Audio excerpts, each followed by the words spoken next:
Hello ladies and gentlemen, I know it's been a while. This is Tufftonyant here. I would like to apologize to the people who are looking for me to do a Money in the Bank review. I tried getting around to it.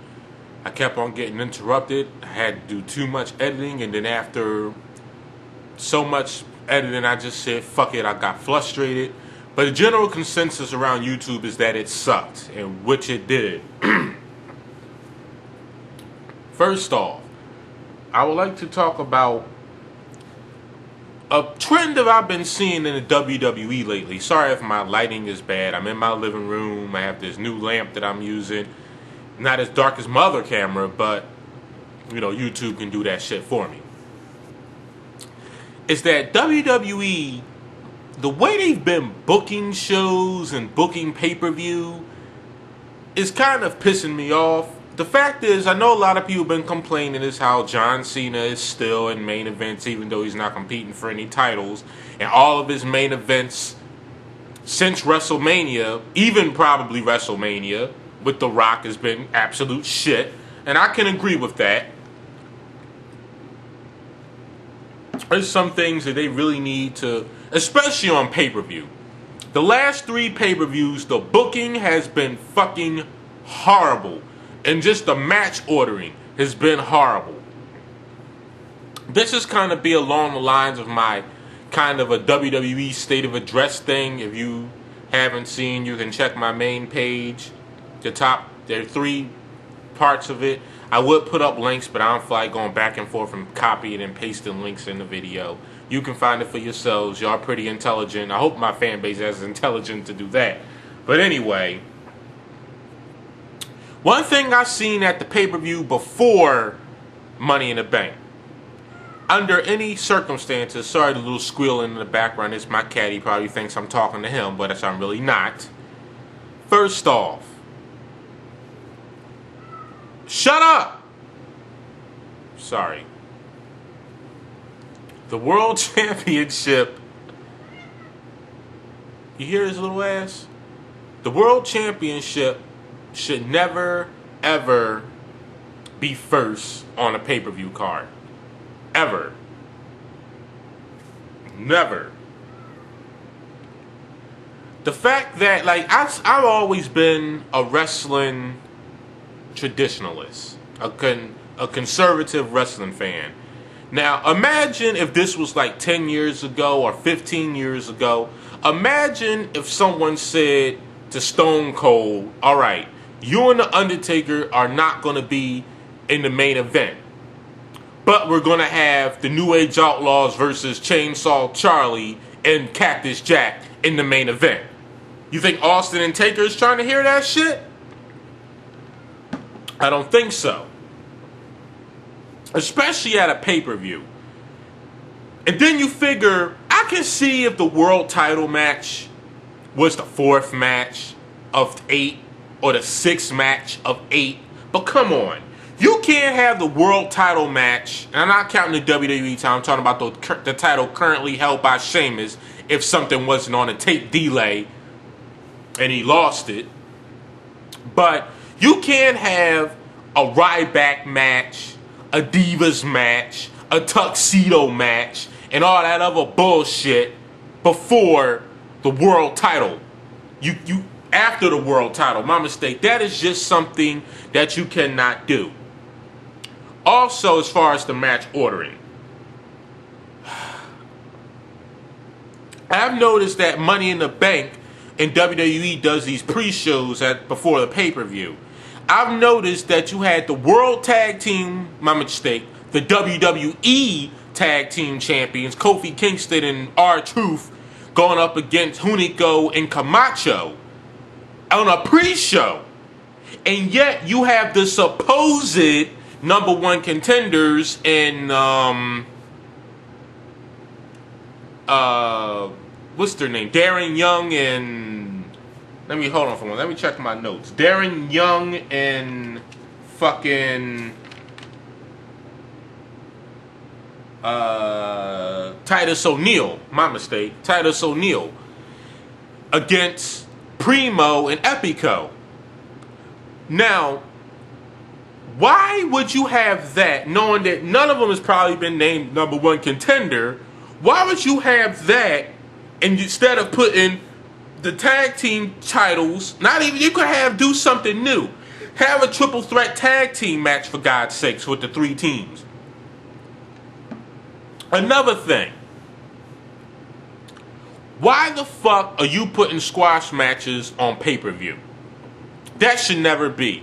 I don't care if Ryback is going up against 5 guys. That should be in a pre-show. None are under any circumstances should a squash match be on a pay-per-view card. A pay-per-view, that's good for Raw or SmackDown. Especially when it's something that people are paying their hard-earned money for, and you want to put it on a squash match? That infuriates me. Also, like I touched on base before with Kofi Kingston and R-Truth, if you're going to have a champion on a pay-per-view card, and he's not in a ladder, Money in the Bank or something like that, or a contendership match, and you have him on the card, that guy has to be defending the title. Like, I remember 2 pay-per-views ago with the tuxedo match between the United States champion, Santino Marella, and Ricardo Rodriguez, who actually in real life is a wrestler, but on WWE he's a contracted non-combatant. So, and then what made it so bad is how you have Michael Cole on the commentary talking like, you know, the history, the tuxedo match, we haven't had a tuxedo match in such and such a long time. First off, WWE's current fan base, and when I mean current fan base, I'm talking about I'm talking about the 60%ers. I'm not talking about guys like me, you know, that's 21 and over, and all the way to 36 or 38 years old. No, they dropped the ball on us a long fucking time ago. I'm talking about that 40% that consists of prepubescent kids and their fucking soccer moms that WWE sold the fucking product out to and turned it into the shitty shit that we have today. That's why WWE is not World Wrestling Entertainment. It's World's Worst Wrestling. Or World's Worst Entertainment. Oh, my mistake. Worst wrestling ever. That's what it is. Worst wrestling ever. The fan base that WWE promotes to, they haven't even been watching the show when fucking tuxedo matches on. Man, anything after like 2002 or 2003 is etchy with them. Anything after 2006 really started going. The pot was really being pissed in. But how the hell are you going to have Santino Marella not even defend the U.S. title? But you put that on after Sheamus and Dolph Ziggler. I don't care if you're fucking Miz, Christian, Intercontinental Champion, Tag Team Champion. I don't give a damn what you are. When you are on a pay-per-view, when you are booked to compete on a pay-per-view, and you're not involved in a greater scheme of a match, that belt should be defended. I don't give a damn if it's fucking Santino going up against 25 midget wrestlers. Put the fucking belt on the line. Another thing that WWE does is when something serious happens on a Raw or a SmackDown, let's just say hypothetically, which will probably eventually happen, let's just say Brock Lesnar beat the fuck out of Triple H. I mean, beat him so bad, he's wheeled out on a stretcher, he's bleeding, and all that stuff. That's going to put a damper on. Now, you can't break for commercial from that and come back with a Santino Marella match. You can't break from that and come into a Ryback match or a Divas match. You got to keep the shit upbeat. You have to make it more serious. That's when you put in CM Punk and Daniel Bryan or whatever the fuck they're doing. That's how you got to do it. You can't break from something serious into something totally fucking stupid and out of place. Also, one thing, now there's a guy on YouTube, Perry the Entertainer. I discovered him maybe a month or two ago. Actually, more than likely, he actually discovered me. We've been keeping in touch. I plug him, he plugs me. Video responses. And the thing is, he was really upset about, I'm upset about it too, on how you have guys who really should be in the main event, who should have been main eventing for months, in The Miz and Christian, but they giving them secondary Intercontinental Championships? Secondary championships? First off, whenever you take someone who has been a world champion in the main eventer and you give them a secondary belt, you have to put prestige on it. You got to put it in a greater scheme of things. Remember when Triple H and Austin had the two-man power trip and they gave Triple H a multiple former time WWE champ at the time, the Intercontinental title? That shit worked. It worked because it was a two-man power trip. Each of them had all the championships, well, all the ones that mattered anyway. That's how it works. What kind of credibility are you going to give Miz with the Intercontinental title? And then a couple months ago, he was fucking jobbing to Brutus Clay. Those guys should be main eventing. And make it fucking serious. You know, Christian should have been a world champion in WWE like 4 times by now. The same thing with The Miz. And there's been so much we can take with fucking CM Punk and Daniel Bryan. I mean, really. And last but not least, champions need to be showcased as champions. Perry the Entertainer also touched base on this.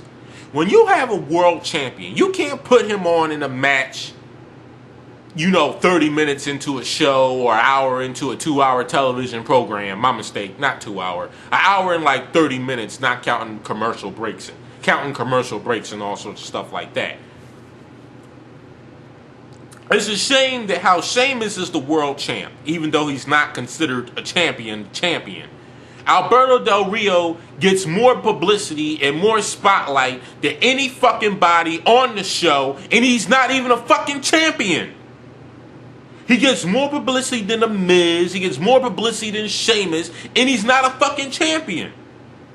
Then I bet you when Randy Orton comes back and uses his crybaby politics in order to get another world title, what's that, like 25 for him already? Or this guy gonna be title reign 26?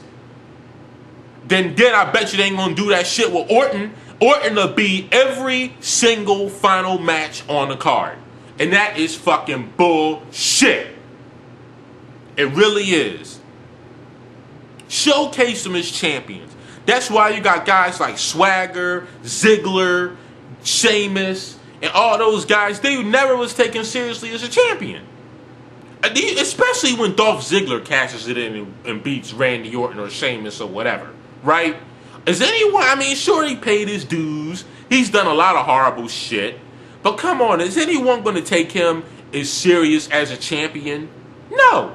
He's not going to be taken seriously. If you're not going to take a guy seriously, don't book him to win a fucking world title. Sorry I went off the handle there, but this is Tough Tony. I'm signing off. Have a lovely Monday night. Oh my God. Where all comes on. Psst. Oh yeah, especially that 1000 show last week. They're more time showcased than guys that haven't worked for the company in years than the actual talent that you fucking have. Bravo for taking the piss out of the entire roster to bust their asses once again. This is Tough signing off.